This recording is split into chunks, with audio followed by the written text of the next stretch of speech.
Video opens with a dizzying, fast-paced montage. Clocks spinning wildly, phone notifications flooding a screen, people running in a blur. The visuals are saturated, psychedelic, and glitchy. Over this chaos, a low, resonant synthesizer note begins to hum. Phase 1. The hook, the montage abruptly freezes on a stylish, pop art image of a figure looking overwhelmed, their shadow stretching out like a prison bar. The music shifts to something more atmospheric and thoughtful. Have you ever felt it? That quiet hum of panic beneath the surface of a busy day. The feeling that you are running a race against an opponent you can't see, an opponent who is always winning. It's the breathless anxiety of the modern world, the sensation that time is slipping through your fingers like sand, each grain an opportunity lost, a deadline missed, a moment of peace you'll never get back. We are all living under a silent oppression. I call it the tyranny of the ticking clock. It's the force that tells you you're not moving fast enough, not achieving enough, not being enough. It turns your ambition into anxiety and your dreams into a source of pressure. But what if I told you that the most profound way to understand this tyranny is to study the mind of a man who declared war on time itself? Stay with me, and I will show you the philosophy of a god king in a golden palace, a man named Dio. And in his magnificent, terrible desire to stop the world, you will discover the key to liberating yourself from the clock that haunts you. Phase 2. The problem, visuals shift to a more intimate, first-person perspective. We see through the eyes of a viewer, scrolling endlessly through social media feeds. The images are glamorous but alienating. Let's be direct. This feeling isn't just about being busy. It's deeper. It's a crisis of control. You open your phone, and you are immediately inundated. A tidal wave of information, of other people's curated successes, their travels, their promotions, their happiness. 1,000 silent voices whispering, "Look what I've done. What have you done today?" You feel a knot tighten in your stomach. It's the pressure of the eternal, now, the feeling that you must perform, produce, and perfect yourself in every single moment. Have you ever laid awake on a Sunday night, the darkness of your room feeling loud? The coming week looms not as a series of opportunities, but as a gauntlet. A sequence of demands and expectations you are already tired of meeting. In that moment, have you ever wished, with every fiber of your being, that you could just press a button and make it all stop? Just for a day. An hour. Even 5 minutes. A pocket of silence where the world can't touch you, where you can finally think, breathe, and plan your next move from a position of power, not panic. This isn't just a fantasy. It's a deep, psychological need for sanctuary from the relentless forward march of cause and effect. And here is the hidden cost, the secret poison of this feeling. The tyranny of the ticking clock doesn't just make you stressed, it makes you weak. When you are constantly reacting, you lose the ability to act. You become a passenger in your own life, perpetually scrambling to respond to the world's demands instead of imposing your own will upon it. Your life ceases to be a masterpiece you are painting and becomes a frantic sketch you're just trying to keep on the page. You trade your sovereignty for survival. And that, my friends, is a price no soul should ever have to pay. Phase 3. The solution, the screen floods with a brilliant, decadent gold. We see a stylized, Vogue-esque silhouette of Dio, posing dramatically. The music becomes operatic and grand. To reclaim our sovereignty, we must look to the ultimate strategist of control. A man so obsessed with escaping the whims of fate that he sought to become fate itself. We must enter the mind of Dio. Dio, the magnificent villain of JoJo's Bizarre Adventure, is more than a simple antagonist. He is a philosophical statement. His infamous stand, the world, is not merely a superpower, it is the physical manifestation of his entire worldview. The ability to stop time is the ultimate answer to the problem of human anxiety. His philosophy, the ambition that leads him to seek heaven, is built on a desire for a state of absolute psychological security. It is the creation of a diamond-hard fortress of the mind, impervious to the chaos of existence. Let us dissect this grand architecture. It stands on 3 titanic pillars. Principle 1. The rejection of fate. Dio does not see himself as a player in the game of life. He sees himself as the game master. To him, concepts like luck, destiny, and circumstance are chains forged for lesser beings. A normal person hopes for a good outcome, a powerful person engineers it. Stopping time is the ultimate act of engineering. When the world is frozen, there is no chance, no luck, no unforeseen variable. There is only his will. He refuses to be a slave to destiny, he forces destiny to kneel before him. Principle 2. The annihilation of anxiety. What is the source of all human fear? The unknown. The future. What will happen next? This question is the engine of all anxiety. Dio's solution is brutal in its elegance. He eliminates next.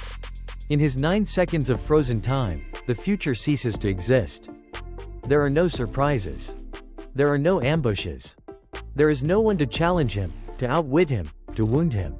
He is the sole actor on a silent stage. This is not just a tactical advantage, it is a state of psychological nirvana. It is the complete and total erasure of doubt. Imagine being able to make every decision with perfect information and zero pressure. That is the peace Dio creates for himself. Principle 3. The attainment of absolute perspective. When time stops, Dio is elevated from a participant to an observer. He can calmly walk around a punch flying towards his face. He can leisurely examine the trajectory of 100 daggers in midair. He gains a god's eye view of reality. This grants him an unshakable sense of intellectual and spiritual superiority. He is not in the chaos, he is above it, looking down. This is the ultimate power fantasy, not just to be strong, but to know. To see the entire board, every piece, and every possible move, while your opponent is frozen, staring blankly at a single square. To make this simple, let us use an analogy. Visuals become a hyper-stylized chess game. The pieces are moving at blinding speed, blurring and crashing into each other. The player is panicked, sweating. Imagine your life is a game of high-speed, chaotic chess. The pieces move on their own. Rules change without warning. Your opponent is relentless. You spend all your energy just reacting, desperately trying to defend your king, sacrificing your most powerful pieces just to survive another turn. Dio's philosophy is not about learning to play this chaotic game better. It is about acquiring the power to hit a universal pause button. To float above the board and see the whole situation from a serene, divine perspective. To analyze every threat, plan every counterattack, and choreograph a perfect, inescapable checkmate. Then, and only then, to press play and watch your flawless strategy unfold in an instant. His stand, the world, is the ultimate pause button. And his philosophy is that true peace, true heaven, is found not in winning the game, but in achieving a state of mind where you are so far above it, you can no longer lose. Phase 4. The application now. You are not a 120-year-old vampire with a spiritual manifestation of your fighting will. So how do you apply this philosophy in a world that you cannot, in fact, freeze? You cannot stop time. But you can stop your perception of it.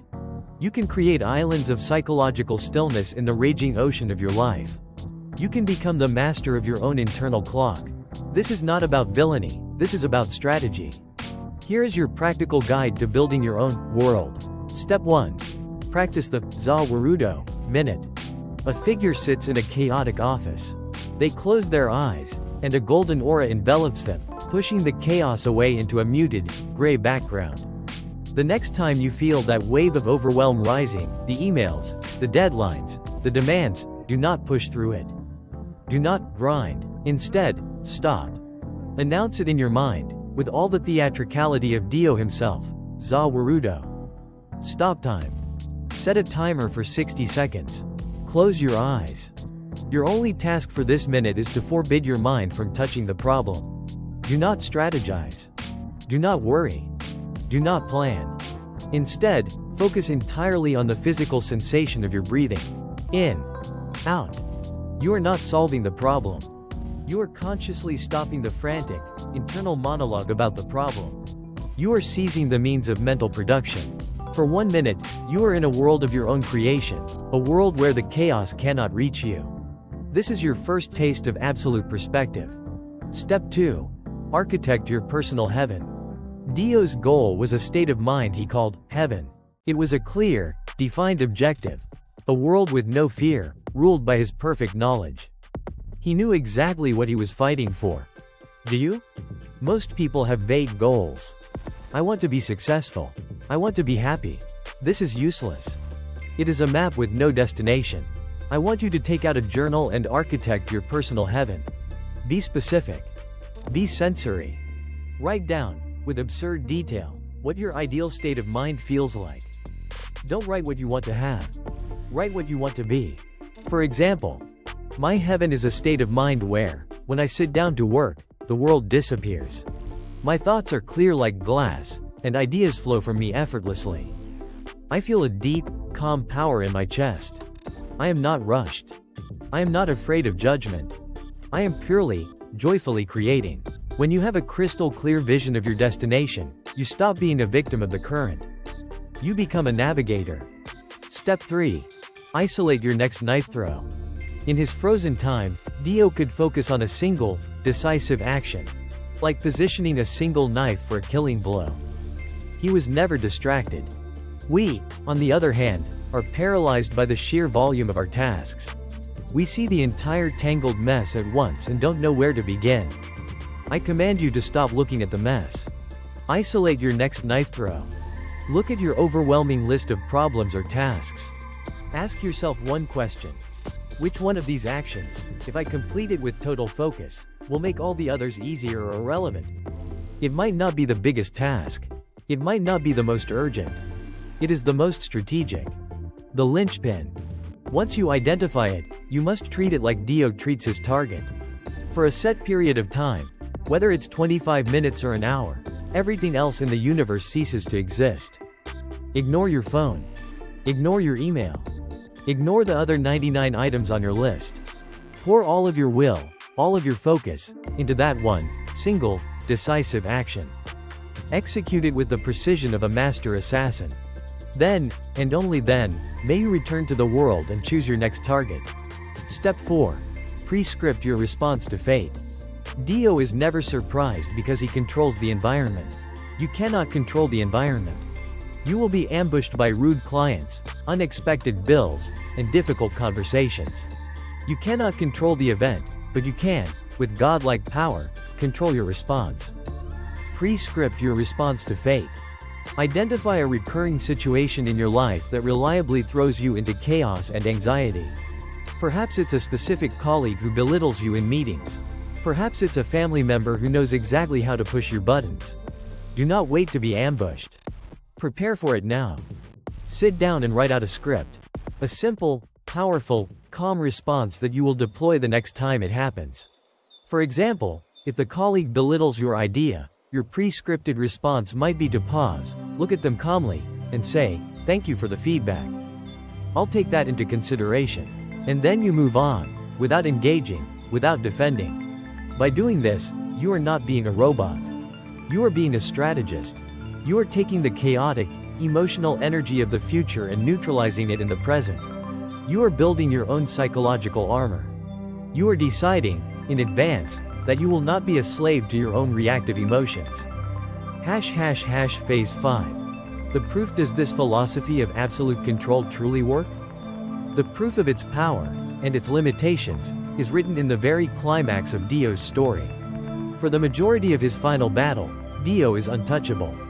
He is a god, playing with a human. He calmly monologues, repositions himself, and sets up elaborate, inescapable traps, all while his opponent is a helpless statue. His philosophy is working perfectly. So why does he lose? The answer is the ultimate lesson. Dio loses because, in his final moments, he is corrupted by his own power. He becomes arrogant. He grows his time stop from 5 seconds to 9, and in that moment of supreme confidence, he stops thinking like a strategist and starts thinking like an invincible god. He underestimates his opponent. He believes his frozen world is absolute, and he fails to account for the one thing that can exist even within his stop time: the growth and adaptation of another human being. Jotaro Kujo learns to move within the frozen world. Dio's fortress is breached because he forgot that the goal of control is not to eliminate reality, but to achieve mastery within it. His obsession with stasis made him blind to evolution. The positive, Healthy application of this philosophy is found in a real-world psychological concept, documented by the psychologist Mihaly Csikszentmihalyi. He calls it flow state. Flow is a state of being so completely immersed in an activity that everything else disappears. Your sense of self vanishes. Your anxiety melts away. And time itself seems to distort, either slowing down to a crawl or flashing by in an instant.